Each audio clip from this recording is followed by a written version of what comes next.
So let's go ahead into the next room. Oh, hey! We fought you before. Hello, Wizrobe. How you doing? Getting a little repetitive, getting a little on the repetitive side, aren't we? Alright, where the devil are you? Oh, you're up there. Alright. And you're right there. Not really much to commentate on this battle. This guy just does whatever he wants. Teleport around the room. Since I have my light arrows out, are you serious? Okay. I'm just like, is he spawning in the exact same spot that I killed him at? Alright. Goodbye, butt shot to you. Usually a good strategy to be is in there and wait until he appears out here, but yeah, I don't really feel like doing that this time. Anyway, after you defeat him, makes a chest appear. I believe it's a stray fairy, so yeah, they give you stray fairies for doing stuff that are required. And I don't really consider him a mid-boss anyway, or whatever. You know, back in Snowhead, yeah, mid-boss, because you just barely got the item that would kill him, but until then, or now, it's just like, you got the light arrows, you can kill him in 4 hits with the light arrows, whereas it's like 6 or 8 with the regular arrows? I don't know, I can't remember. One of those things. I don't know. Alright, where are we going in this room? I have to go all the way over there. There are Poes in this room. Believe it or not. Just regular old Poes. You can kill them and pick up their spirits. They're worth like 50 rubies in the curiosity shop, but I really don't like doing that because it just means extra work for me. I have to go back to Clocktown and do that. It's just, no, there are other ways of grinding rubies that I find are a whole lot easier and a whole lot faster to do. Plus, you only have, at the max, 6 bottles, so, you know, I can carry 6 Poe souls. That's 300 rubies. You know, you have to go around, and Poes aren't really all that common in the first place in this game. I think there's only 2 places that you can find them. One in the graveyard somewhere, and the other place is here in this dungeon. So, yeah, not really all that. It's not really all that useful. Not what I wanted to do, but we'll do that anyway. Alright. I could use arrows to break these guys, but I always like hitting them with my boomerangs if they actually cooperate with me and explode on impact like they normally do. Something like that. Anyway. Oh, and there is an Igor up there. For some odd reason, he feels really, really mad and likes to attack nothing. Oh, and hey, the spiky balls respawned. Awesome! That is very fun and entertaining. Not really, but hey, we'll take what we can get, right? And like I said, this temple is actually fun because it sits there and gives you new. What am I saying? It gives you a new aspect of Zelda mechanics. It's really, really well designed. It's just, unless you know what you're doing, it's very annoying and it's very, very confusing. Alright, what am I doing? I want light arrows, since I can actually shoot unlimited light arrows. Alright, is there... I think both of the chests, yeah, that one's up there, and that one is flipped. You have to flip the actual temple in order to get it. So we're gonna have to come back in here in order to grab the remaining stray fairies. Anyway, blue bubbles, I used to hate them. Now, show me the money. Freaking awesome. This is where I get my rubies. Each one gives you 50 rubies. Count them. 50. Oh yeah, you go into Termina Field and go around and shoot them. Or you could just sit right here and be like, snipe, and snipe, and they respawn indefinitely. So if you guys are looking for a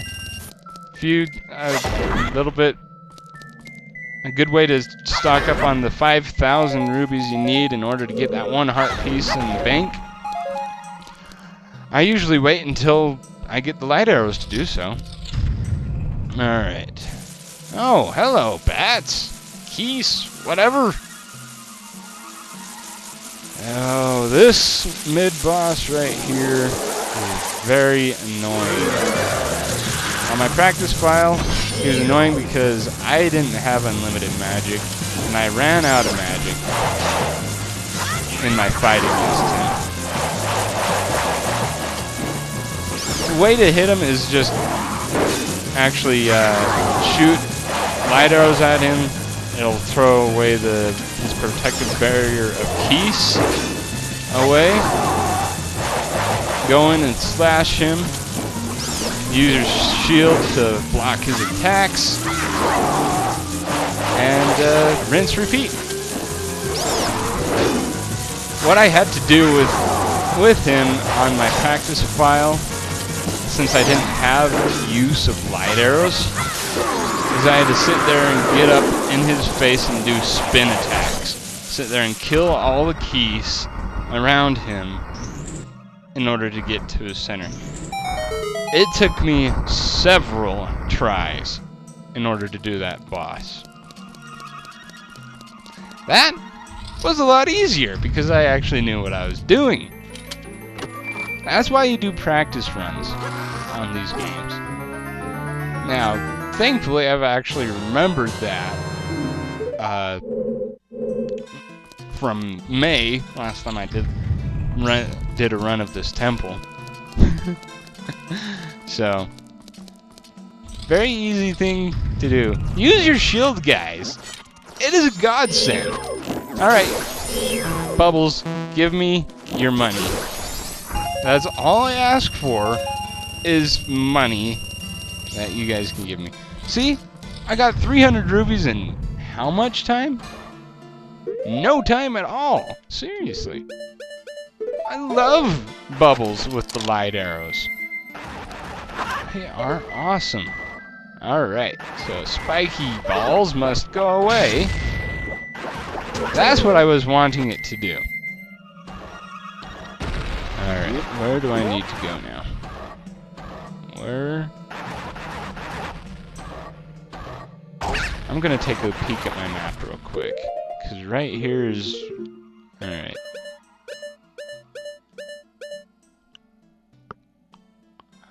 I think...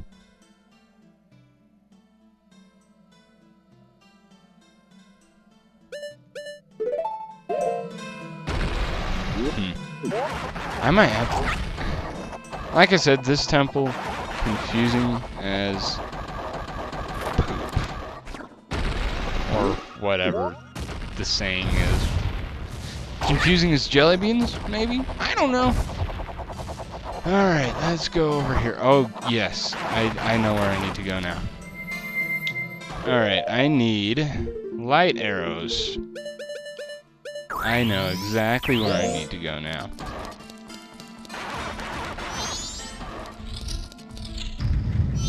These guys right here are called Death Armos.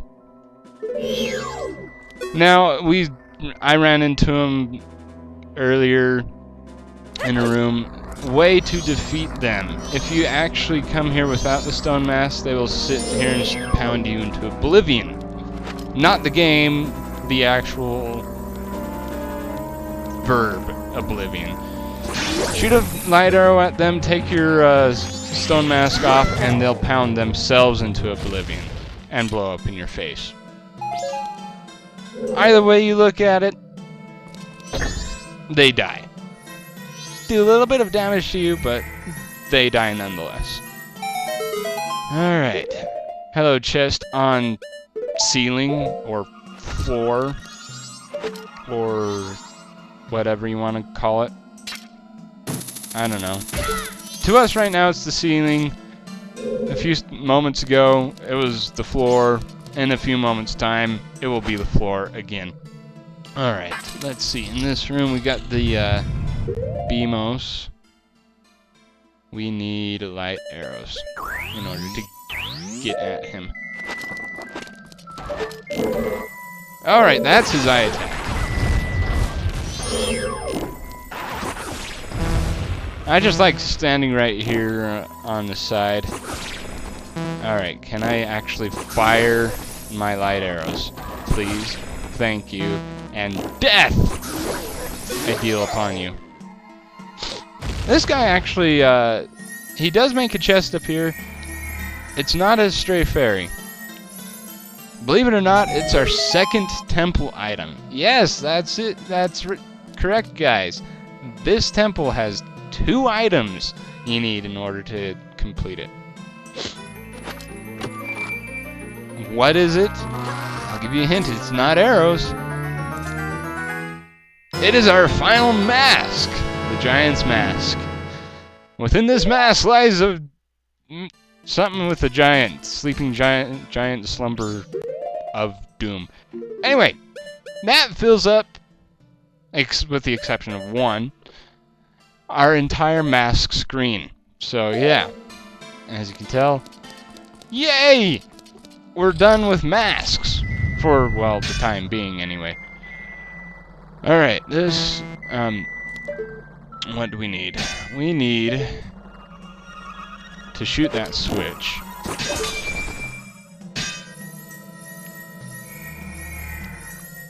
Giving us a way upward. Cool. Alright, hook shot. And we can hook up to it.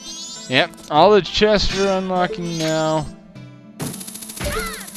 We have to come back in and get quick thing. Alright, we have the boss key. We can go in and grab the boss. We have Midboss right there. Don't really care for you. Anyway, I think it's time to go face off with the boss. And interesting thing, it's in the exact same room we fought the mini-boss in. The one where we actually got our light arrows. That's actually pretty darn cool. So, we're not going to be using light arrows to defeat him. We're actually going to be using our Giant's Mask. And we shall go down in here and find out who it is. What the crap is this earthquake? Oh, what in the giant sandworm, Batman? 2 of them! Giant masked insect, twin mold. Kind of remind me of flying caterpillars, or millipedes, or millipods, or whatever you want to say. Anyway, Giant's Mask! Hey, Link hit puberty in 2 seconds flat. I wish that happened when I was 15 or 16. Dude, had the... My voice was sitting there cracking forever. Ow! Quit hitting me. Alright, I'm actually surprised that I did this well in the temple. So, I'm surprised I didn't actually need to use any fairies and whatnot. My practice run, I needed to use all my fairies just because just on that one boss beforehand. Alright. Or, well, that Grim Reaper dude with all the keys. So, anyway, Twin Mold, very easy to defeat. Its head and its tail are its weak points. If you don't want to use the Giant's Mask, you can use bow and arrow, I believe, in order to do it. It just takes a lot longer than what is really needful for. And you have to target him manually. One thing I don't like about the camera when you're Giant Link is it always points upward. I don't want you to point upward, camera. I want you to actually point downward. But, ow. Death to Giant Link. Good thing I got a couple of fairies. Fairies are always helpful in fights like this. Alright, let's see. Yep, goodbye to you, Twin Mold. As for killing me, you never ever kill Link, okay? And explodes into fiery flames of inferno-ness. Or whatever. Alright, don't want to get the piece of heart. 3-heart run and all, I guess you can say.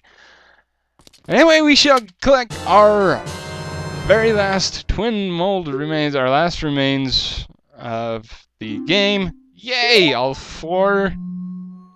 And now we get to see the last, well, we actually get to see a little bit more of the Giants, but the last time we actually get into the Giants' bathroom. Freaking awesome. This is the last time we have to invade their privacy. Whatever. Anyway, well, we've helped all of you. That's all we can do.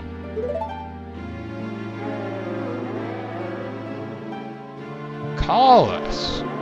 That's what they're saying. They've been saying that all along, Tattle. Without being told, we understand. So now you help us out in exchange. We'll call you from the top of the clock tower, so do something about him, alright? What? Their voices sound sad. You don't want to?